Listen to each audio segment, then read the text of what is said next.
इस लेक्चर में हम चर्चा करेंगे इलेक्ट्रोमैग्नेटिक इंडक्शन पे।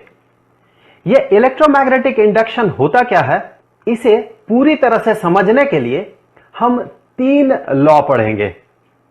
पहले 2 लॉज को कहा जाता है Faraday's laws of electromagnetic induction और उन्हें रेस्पेक्टिवली कहा जाता है फैराडेज फर्स्ट लॉ और फैराडेज सेकंड लॉ।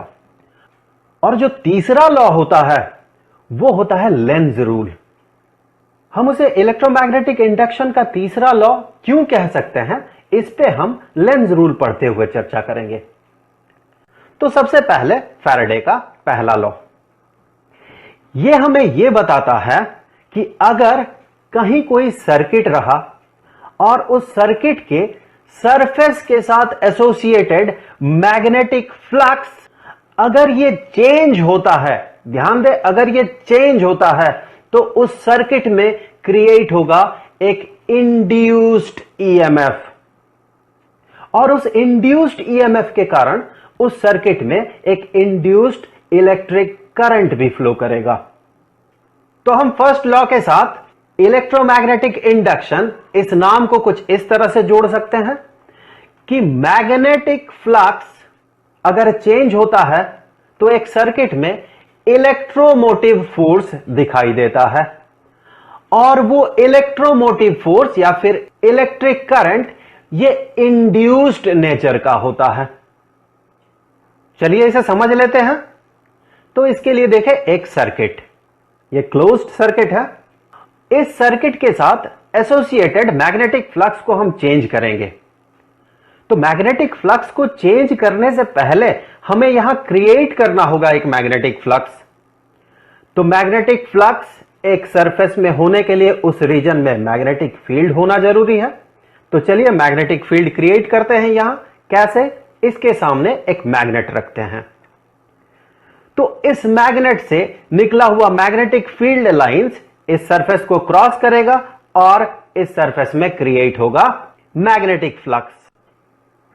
तो क्या इस सर्किट के सरफेस के साथ एसोसिएटेड मैग्नेटिक फ्लक्स के प्रेजेंस के कारण ही इंड्यूस्ड ईएमएफ क्रिएट हो जाएगा? नहीं। यहां पर देखिए, हमने पढ़ा था कि जब मैग्नेटिक फ्लक्स उस सरफेस के साथ लिंक्ड मैग्नेटिक फ्लक्स ये जब चेंज करता है तब इंड्यूस्ड ईएमएफ क्रिएट होता है। तो हम इस फ्लक्स को चेंज कैसे करें? यहां देखिए, फ्लक्स को चेंज करने के लिए हम क्या कर सकते हैं, हमें पता है नंबर ऑफ फील्ड लाइंस जो एक सरफेस को क्रॉस करेगा वही डिसाइड करेगा उसका फ्लक्स कितना है। तो हम अगर किसी तरह से वो नंबर ऑफ फील्ड लाइंस को बढ़ा सके, इस सरफेस से क्रॉस होता हुआ, इस सरफेस से क्रॉस होता हुआ, तो हम इस सरफेस से एसोसिएटेड मैग्नेटिक फ्लक्स को बढ़ा सकते हैं। उसी तरह से नंबर ऑफ फील्ड लाइंस को अगर हम घटा दें, number of field lines crossing this surface, तो इसका मैग्नेटिक फ्लक्स घट जाएगा। तो इस तरह से हम मैग्नेटिक फ्लक्स को चेंज कर सकते हैं। तो हमें किसी तरह से magnetic field lines, number of magnetic field lines, इसे इस सरफेस के थ्रू या तो बढ़ाना है या फिर घटाना है। तो क्या करें हम इस मैग्नेट को इस सरफेस के करीब ले जा सकते हैं। तो number of field lines crossing through this surface ये बढ़ जाएगा और अगर हम इस मैग्नेट को इस सरफेस से दूर ले गए तो नंबर ऑफ फील्ड लाइंस ये घट जाएगा। हम इस मैग्नेट को आगे पीछे ना करके अगर इस सर्किट को ही आगे पीछे करते हैं तो भी इसका फ्लक्स, इसका एसोसिएटेड फ्लक्स बढ़ेगा या घटेगा, देखते हैं। तो इस सरफेस को अगर हम करीब ले जाते हैं इस मैग्नेट के, तो देखें नंबर ऑफ फील्ड लाइंस बढ़ गया। इसे हम दूसरे तरीके से भी समझ सकते हैं। देखें, इस सरफेस के हर एक पॉइंट के साथ एसोसिएटेड मैग्नेटिक फील्ड बढ़ गया। तो जैसे ही मैग्नेटिक फील्ड बढ़ेगा हम कहेंगे इस सरफेस के साथ एसोसिएटेड मैग्नेटिक फ्लक्स बढ़ गया। उसी तरह से इस सरफेस को अगर हम दूर ले जाते हैं तो number of field lines crossing this surface ये घटेगा। या फिर दूसरे शब्दों में कहे कि इस सरफेस के हर एक पॉइंट में मैग्नेटिक फील्ड का मैग्नीट्यूड घटेगा, तो इसके कारण इस सरफेस के साथ एसोसिएटेड मैग्नेटिक फ्लक्स भी घट जाएगा। तो इस तरह से हम एक सर्किट के साथ एसोसिएटेड मैग्नेटिक फ्लक्स को चेंज कर सकते हैं।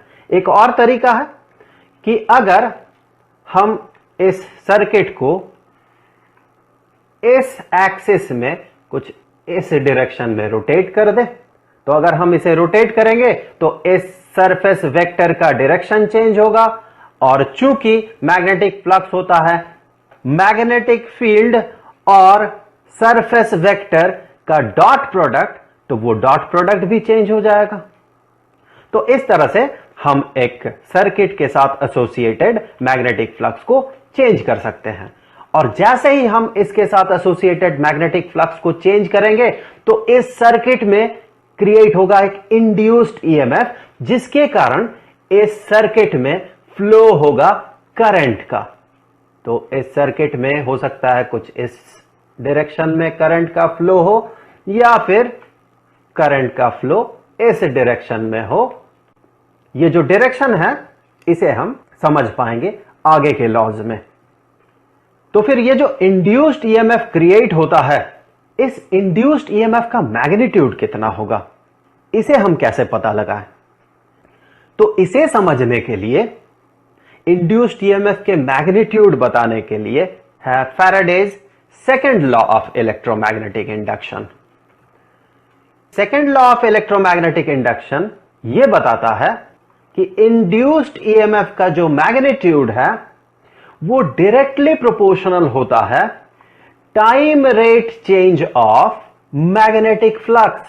अर्थात मैग्नेटिक फ्लक्स समय के साथ किस रेट से, किस दर से चेंज हो रहा है, उसी के साथ डायरेक्टली प्रोपोर्शनल होगा इंड्यूस्ड ईएमएफ। अर्थात अगर आप मैग्नेटिक फ्लक्स को तेजी से चेंज करें एक सर्किट का, तो उसमें इंड्यूस्ड ईएमएफ ज्यादा क्रिएट होगा।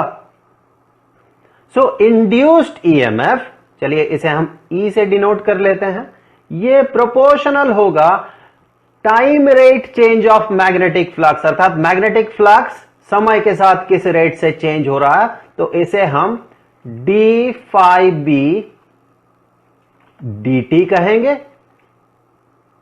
सो इससे आगे हम कह सकते हैं कि इंड्यूस्ड ईएमएफ ये बराबर होगा, जैसे ही हम प्रोपोर्शनलिटी साइन हटाएंगे और इक्वालिटी साइन इंट्रोड्यूस करेंगे, तो हमें एक कांस्टेंट ऑफ प्रोपोर्शनलिटी इंट्रोड्यूस करना होगा। तो चलिए मान लेते हैं वो कांस्टेंट ऑफ प्रोपोर्शनलिटी है के। तो ये बन जाएगा, इक्वेशन बन जाएगा E इज इक्वल टू के डी फाई डी टी। यहां मैं आपको बता दूं, ये ईएमएफ जो क्रिएट होता है वो अपोजिंग नेचर का होता है। इस अपोजिंग नेचर को हम आगे समझेंगे कि इसका मतलब क्या है। फिलहाल चूंकि ये अपोजिंग नेचर का होता है इंड्यूस्ड ईएमएफ, तो हम यहां पर एक नेगेटिव साइन अपेंड करते हैं। और जब हम सारे यूनिट्स को इंटरनेशनल सिस्टम में कंसीडर करते हैं, तो इस k का वैल्यू हमें मिलता है 1। तो इन SI ये इंड्यूस्ड ईएमएफ ये बन जाएगा minus d phi B d t. यह है Faraday's second law of electromagnetic induction.